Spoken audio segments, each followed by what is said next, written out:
L-ammont ta' każi pożittivi għal coronavirus f'pajjiżna reġa' tela. Issa għal 130 każ attiv wara li s-sibt ġew irreġistrati 9 każi ġodda u 4 persuni li fiequ.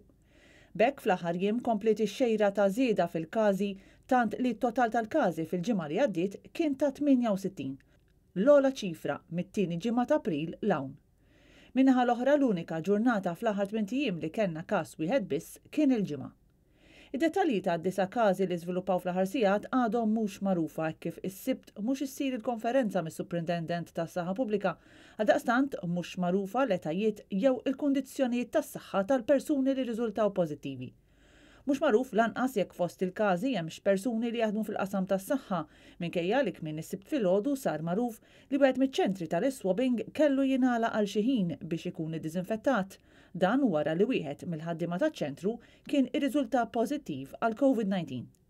Ma nafux lanqas x'inhu bħalissa dak magħruf bħala l-R factor f'pajjiżna, jiġifieri ir-rata kif il-virus qed jinxteret.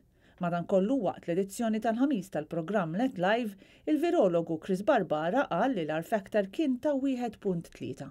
Għajna daw il-ftit jiem li kien hemm ftit każijiet iktar għoljin u l-R factor telat minn taħt il-wieħed u issa telat xi 1.3 qabżet bi-ftit.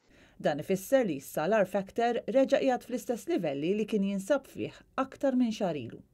Intant wara li l-ġimgħa fetħu ristoranti, il-hairdressers u stabbilimenti oħra, mis-sibt infetħu mill-ġdid ċertu komplessi sportivi fejn atleti jistgħu jitħarġu fi gruppi ta' 6.